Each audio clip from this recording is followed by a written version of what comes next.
If you get 30, 40, 50 listens to a podcast that you've just launched, that's really good. Like, give yourself a pat on the back rather than just trying to be the hundreds of thousands of persons right away. And going back to my pedals and Podium, just keep on the pedals because it will come, but it won't come straight away.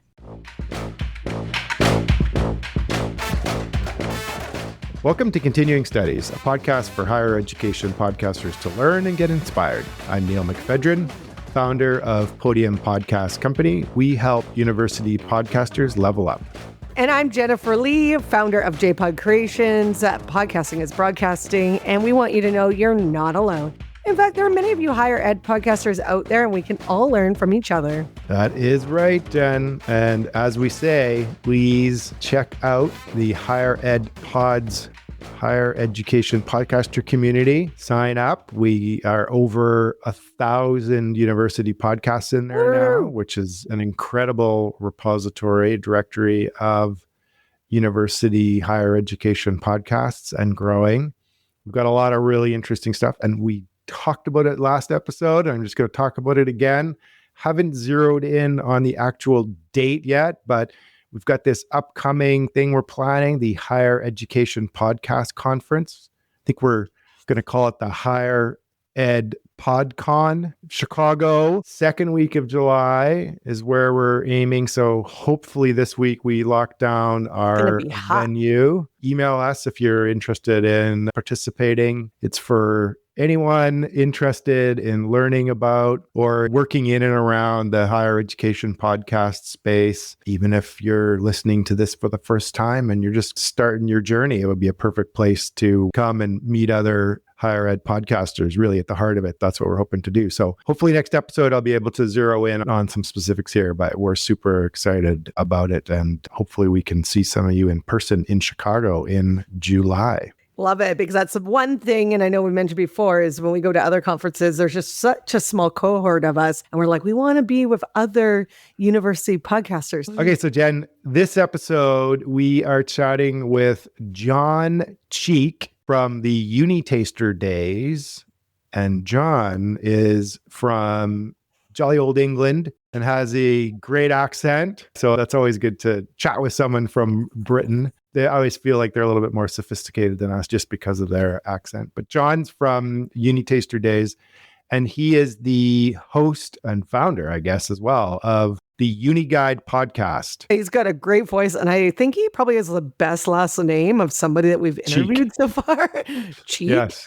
Yeah. And I think his idea, not just for the podcast, but Uni Taster Days, which is a guide that happened before the podcast of how to get into different educational institutions across Britain, I think was super smart because so far just the UK. Yep. Something we could really do here, and we really haven't stumbled upon it yet. What a great resource. So let's get into it.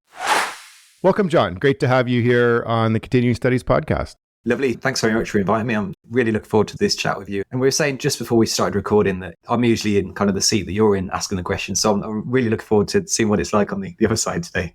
You're in the hot seat today. I'm really excited to have you on because you're from England and we don't really get that many other podcasts outside of North America. So we're really excited to talk to somebody that isn't Canadian or US. But our goal in 2025, Jen, right, is to reach further beyond North America. Get out of our backyard. Yeah, so welcome. It's great to have you here. So, John, why don't we just start with what is Uni Taster Days? What a unique name, and it's super unique endeavor that you have there. Yeah, thank you. So, basically, Uni Taster Days, in the main, we're an event site for students and schools to find university events. But basically, I used to work a long time ago at a university, and part of my job was to go into schools and deliver events for schools, but there was never a place to find them. So schools never had a place where they could find all these events. Like universities went directly to schools, schools went directly to universities. And I kind of had the idea of Uni Taster Days being that middle ground between schools and universities. So 2012, I set that up as a website. And then since then, we've kind of been building lots of resources for schools, including the podcast, which we're going to talk about today. And ultimately, what we do is make things better for students when it comes to university, more information so they can make better decisions in the future. And can you just tell us what university you're part of for people that might not know? I've worked at how many now? So I've worked previously at 3 universities, but now I'm completely independent. So we work with we've got over 100 universities that are members, but we are completely kind of the middle ground. The beauty of us being that independent middle ground person or company is that we can be completely impartial. We can talk about university without kind of saying, come to this one or come to that one. So is this for UK students, if I have that correct? And is it more for UK universities, or is it also UK students that are interested in going abroad as well? Yeah, at the moment, we're very much focused on the UK. So we work with universities in the UK, students in the UK. In time, hopefully in the years ahead, we might be.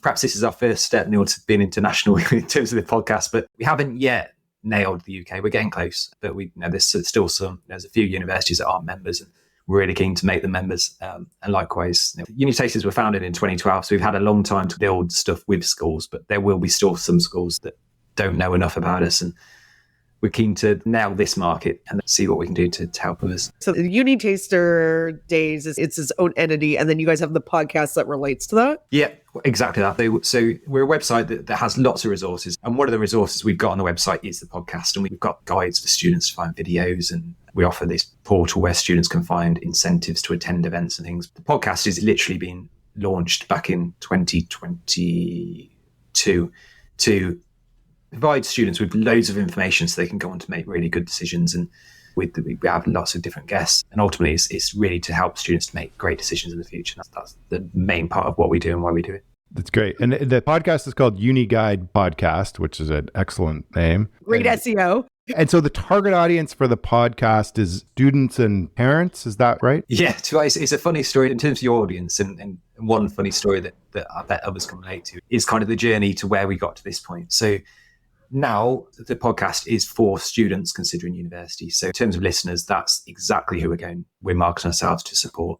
But that's not how it started. So how it started was a podcast for parents and also staff that work in schools. Because we thought to ourselves, I was chatting to my colleague Tim, who produces the podcast, and there's not enough information out there for parents when it comes to uni, but also those working in schools. So we thought what we could do is launch a podcast, because so many millions of people listen to podcasts, and we thought parents listen to podcasts, school colleagues, adults will be listening to podcasts, and it's a nice way of reaching that audience.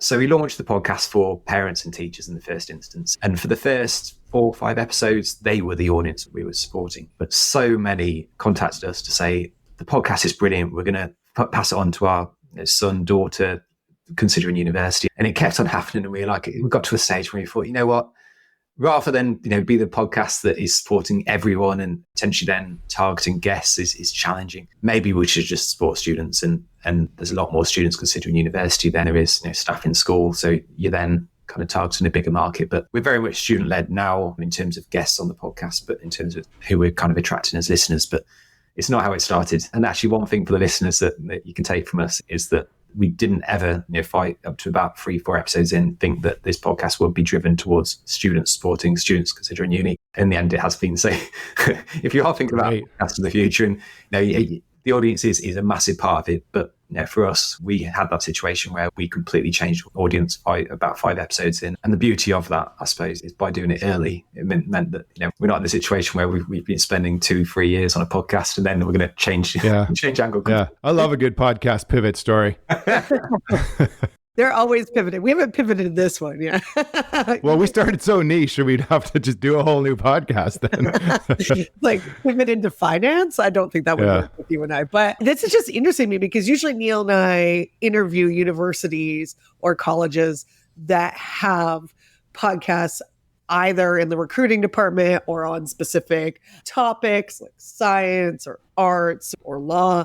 But this is neat because you guys are resources for students for many different post-secondary education institutes throughout the UK.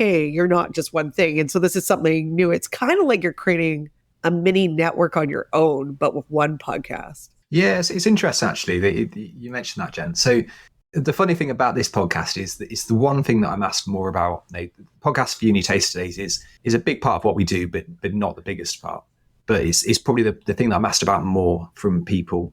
Like I get asked to deliver events and talk about podcasts, and a lot of the time, people that I know will contact me and say, "Can you speak to a colleague about the podcast?" And it's funny that so many people are interested in them. The advantage that I suppose Uni Taster Days has got with this podcast in comparison to a uni that has their own podcast, is our reach is far greater because for university, they might have one that's for their current students, or they might have one for prospective students that are thinking about going to that uni. Whereas for us, we can produce a podcast that is for everyone interested in uni. And I'm not by any means a podcast expert. You guys are. But the thing that surprised me actually is in the UK, there wasn't really a big podcast that helps everyone considering uni. Like a lot of universities have got their own, but there was never kind of the uni guide version. Yeah, I just thought there was a lot of potential there to create something. And it's certainly the one area in the last 2 years that I've grown, developed more than anything. And I love it. If I said to myself 4 years ago, I'll be involved in a podcast and talking about podcasts a lot and having conversations like this on your podcast, I'd have said no chance. But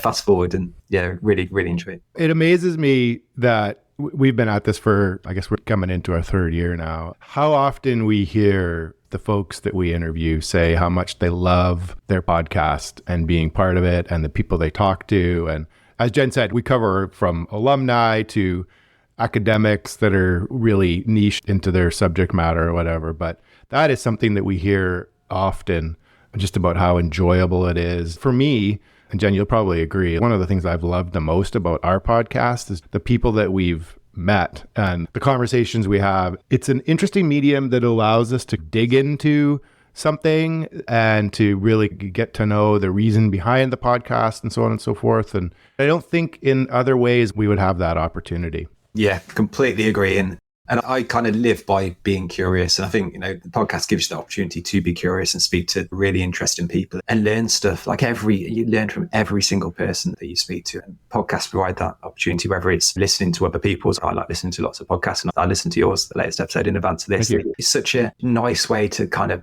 learn. And there's some podcast episodes of the podcast I listen to several. There's lots of episodes that sometimes you start listening to and you think, the guest isn't perhaps for me. And naturally, there might be a few people that listen to me and they think, not the guest for me. That's absolutely fine. But it gives you that option, kind of give people a bit of time, find out if you can learn or if you enjoy kind of the stuff they're saying. I'm a big kind of advocate of podcasts. The only thing just to add on that, I want to stay super positive about podcasts. But one thing that I always say to people that speak to me about having their own podcast is not to underestimate the work that you need to put into it well. Like there's some people speak to me and say that we want to do a podcast and we're going to record it on a Tuesday evening and it's going to take an hour and then we're going to put it out. And I always kind of stress them that if you're going to do it well, it needs so much more than that. You need to, like we did with this one, have pre-chats with guests and talk about their own experience so you can ask really good questions. You then need to edit it really well. And it's not something that you can just do really quickly and expect it to be fantastic. And that's one of the big things I've stressed to people because I don't want them to go away and think, let's do this and get really enthusiastic and then realize that what they've decided they're going to do is so much more work than they anticipate. I think if they go into it with that attitude that it's a lot of fun, but it's going to be a lot of work. Yeah. And I also think people not only underestimate the workload, but they underestimate the fact that they put all this workload into it. And they're like, what's my return?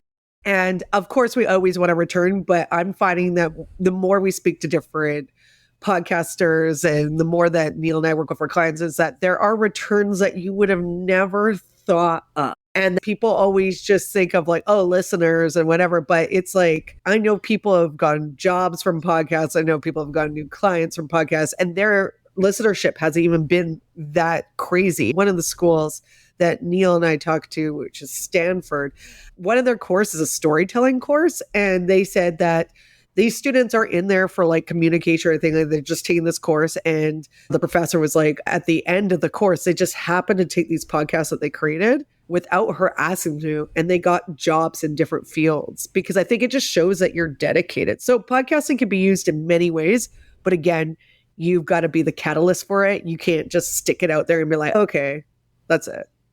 Love it, Jen. Yeah, completely relate to that. And one of the things I try and live by is, I don't know if it's a term that's used so much kind of outside the UK, but it's podium and pedals. And what I mean by that is rather than kind of always thinking about the podium in the sense of getting, hundreds of thousands of listeners, I very much concentrate on the pedals, do things well, do things consistently, and then the podium will come. But, if the people think about the podium before doing the pedals, I think you've got it completely the wrong way around. And the other quick story I can share with you is... That's great. I was like, that's the name of Neil's company. Just keep doing it. Keep going. Podium and pedals. English UK term. I can't remember the source of it. I read it in a book, I think, someone.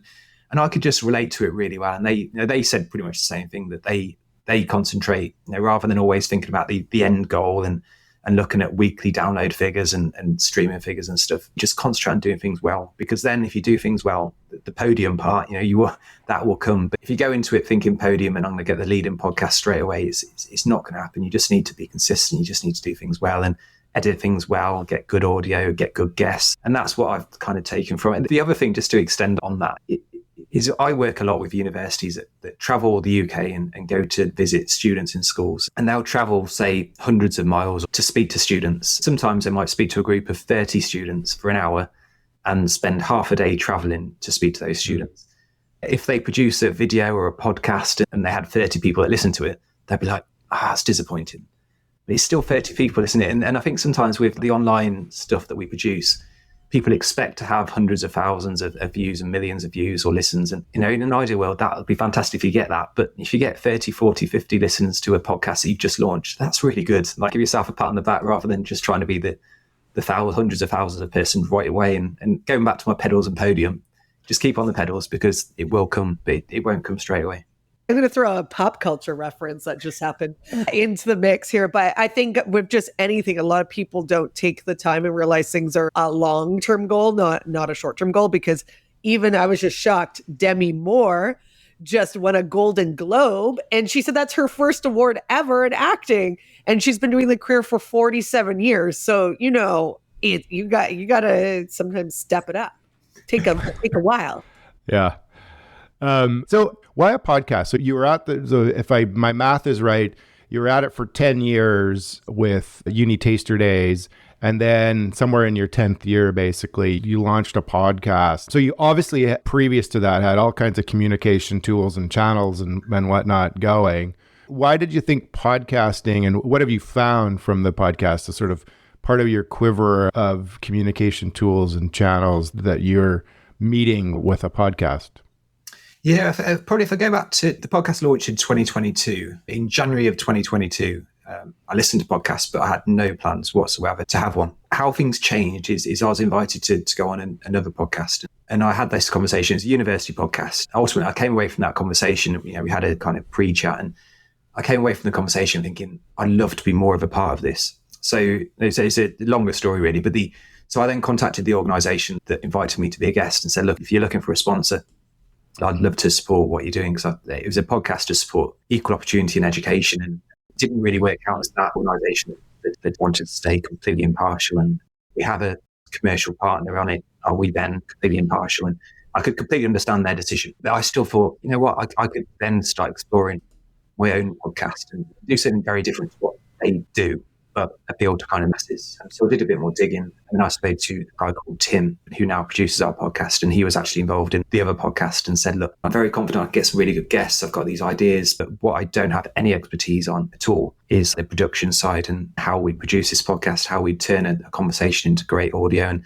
And he's fantastic at that, and he's involved in lots of different podcasts, and he had that expertise, whereas I had kind of the knowledge of where I wanted the podcast to ultimately go. And I think it's just one of those situations, the right place, right time. And I had more of a chat with Tim, and we started planning, and kind of 3 months after that initial conversation, we then produced our first podcast. And if we now fast forward to 2025, we've produced, I think we're on number 37 of them. And we've also been involved in another podcast called The 1 in 5, where someone listened to the uni guide and they were really impressed with it. And they actually wanted to produce a podcast themselves to support disabled students considering uni.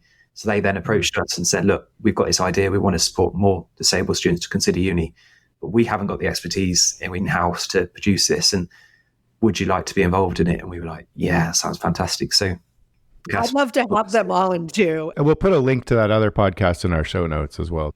Yeah, thanks. It's called The 1 in 5 because 1 in 5 students at university have a disability. And the really cool part of that podcast is Tim and I were involved in producing it, but the 5 co-hosts all have different disabilities. So they kind of talked about lived experience. And it's one of the most positive, powerful, it's just such a nice podcast. And it's great to chat to people that have listened to it and have been inspired perhaps to consider university as a result of it. And judging that, Jen mentioned earlier on about wider benefits of being involved in the podcast. And the 5 co-hosts, part of that, they contacted Tim and I to say they've grown so much as a result of it, in terms of their communication skills. And I'm sure now, I don't want to put words in their mouth, but I'm sure now, kind of a year on, they're probably still talk about it. It's probably on their job applications of things they've been involved in.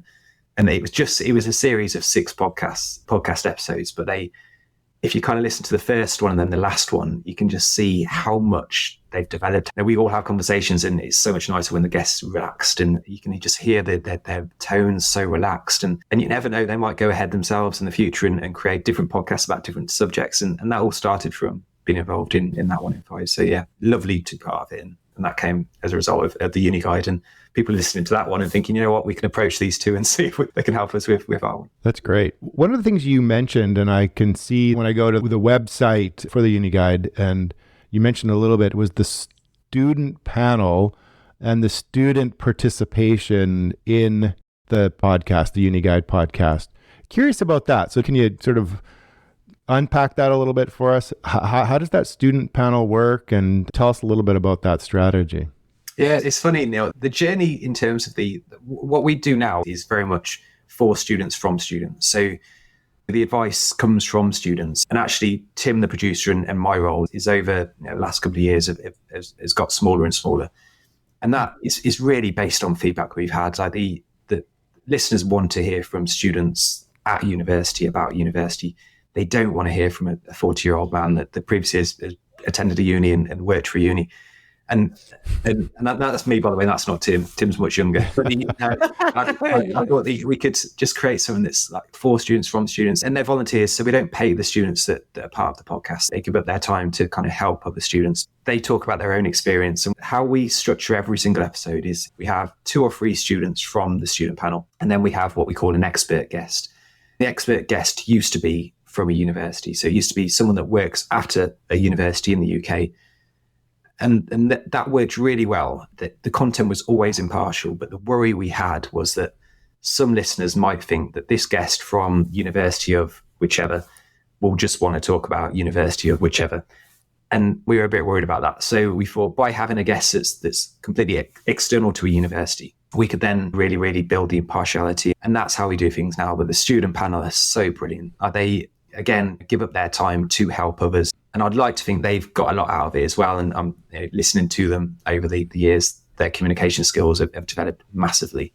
But we're always really, really keen to kind of help them. So when it comes to small things like writing recommendations or references for them, and also to kind of ask them how we could help them further, in terms of, is there any skills that you want us to help you with when it comes to being part of the podcast? And they are a massive part of it. And there's 7 students now that appear on various episodes, 2 or 3 students each time. We book a guest and then we send up 2 students to say, look, this date, who fancies it, who's available?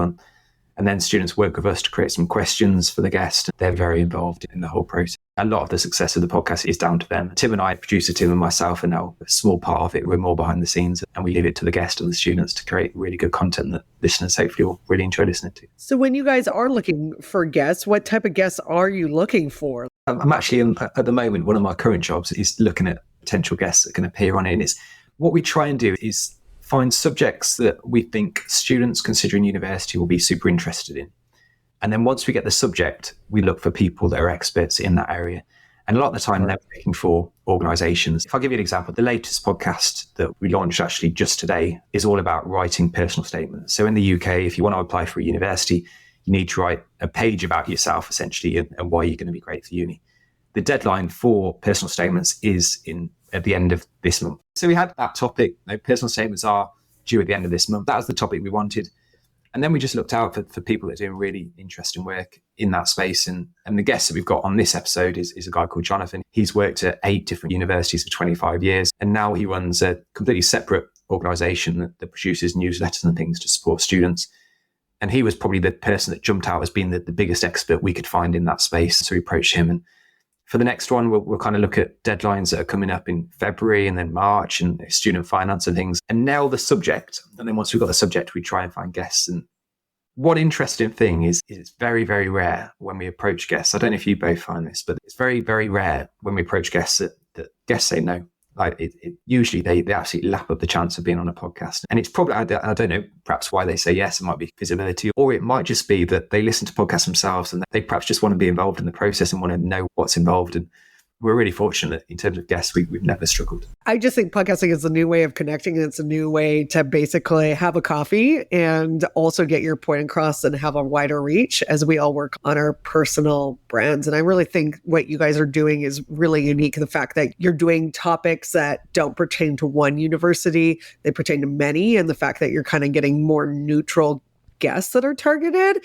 opposed to like other universities that we've done in the past. It's so focused on that school and what their criteria is. So I just feel like you guys are doing something really unique. Neil and I have not hit on that in North America yet. Yeah, we've talked to recruiter podcasts that are definitely in a similar vein, I guess, that are focused on helping students figure out, but get into a specific program at a school or get into a school. It's a very specific school. As you say, uni. But I like your wider aperture that you've applied. Yeah, I suppose the big advantage that we've got as an organisation, kind of sitting in the middle ground, working with the vast majority of unis, is we can be completely impartial, and we can, we're not talking about a particular uni. In fact, we never ever talk about a particular uni.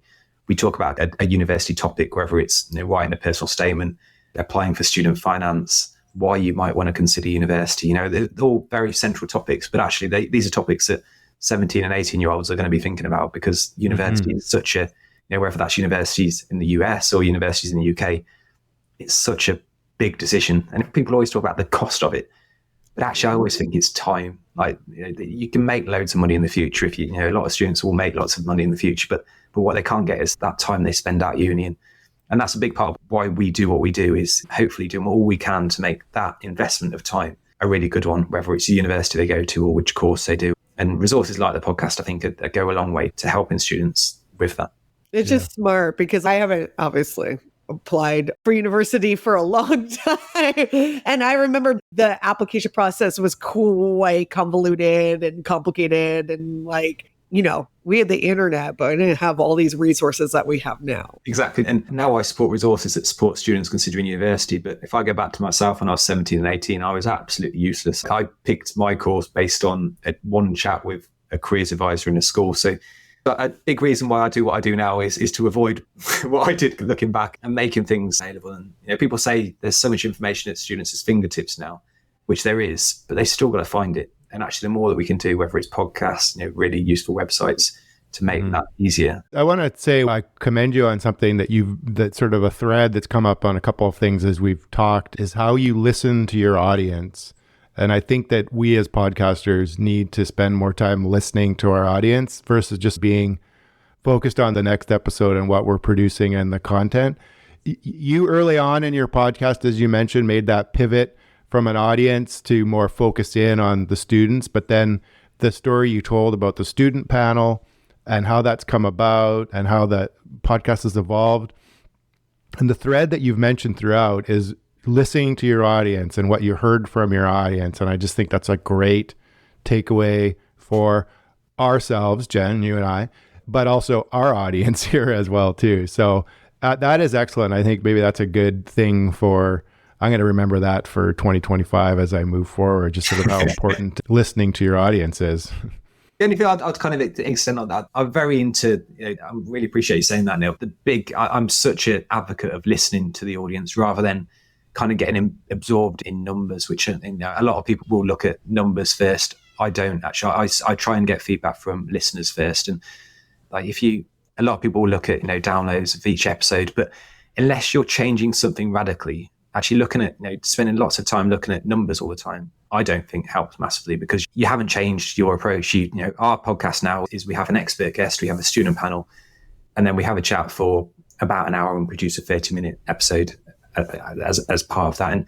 And if we change tack completely, whether it became the audience or how we did things, then naturally then you've got to go straight to the numbers and see what the impact is. But if you're not going to change it, I think, change it radically. I think that what you get so much more use out of is actually talking to listeners and saying, what do you like, what don't you like, what could we improve on? And you don't get that in terms of looking at bare numbers. You get that on feedback. And creating more of a community perhaps is where we'd like to go longer term. And we don't do that so much now, but wouldn't it be nice to have that kind of community feel to the podcast? And that's something I'm really looking forward to doing more this year, is making more of a community of it.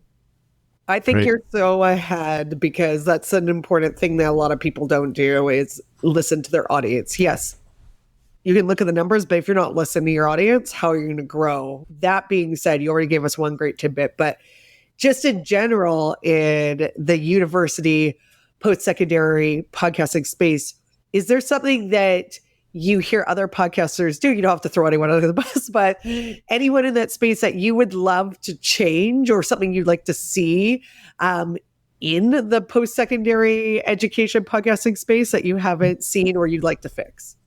That's a brilliant question, Jen. The only thing I would kind of answer, and it's probably not the best answer, but it's the best one I can give right now, is that I think doing things well is the most important. The amount of podcasts that you see that are very short-lived because someone's had an idea and they've had one or two podcasts and looked at the figures and then thought, there's not enough people listening. I just think you need to do it well, and you need to do it consistently. So when I say do it well, I mean produce a podcast really well, make sure the audio is good, make sure the guests are briefed. And the thing that surprised me in terms of this podcast is you could speak to the most confident people in the world, but actually if they've never appeared on a podcast, they are going to be massively out of their comfort zone. And one thing that you guys are really good at, and you've done with me, is make people feel comfortable. And then you can get so much better content because someone's comfortable having a conversation with you. And that's probably the one, not so much answering the question as well as I perhaps should have, Jen, because I'm kind of going on a tangent. But I would say that maybe the thing that we need to do more of is really thinking about the podcast before you go straight to recording it,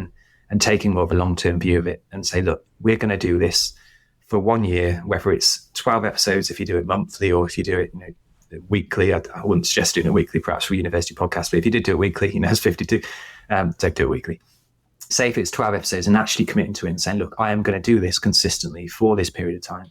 And then in a year's time, or however long you put on it, we'll then have a look at where we are, and not kind of having the attitude where I'm going to just release this straight away. And then in 2 weeks or 3 weeks, I'm going to look at the thousands of listeners, because it's very unlikely that's going to happen and you'll be disappointed. So I think it's more, people deciding they're going to do it and really thinking hard about doing it and taking a long-term view of it, and then producing something consistently that's really good, is what I'd like to see more of, rather than kind of the impulsive podcast where it's like, we'll do this, and then you then see on Spotify or Apple Podcasts, or however there's people listening, you see podcasts with a subject. It'll say the last episode was recorded in 2023 or something, and you're like, what a shame. I thought that was a brilliant answer and a great end to this conversation. It's great. I've really enjoyed our conversation, and I think there's some really good takeaways for our audience here. And thank you so much for sharing and being open with us.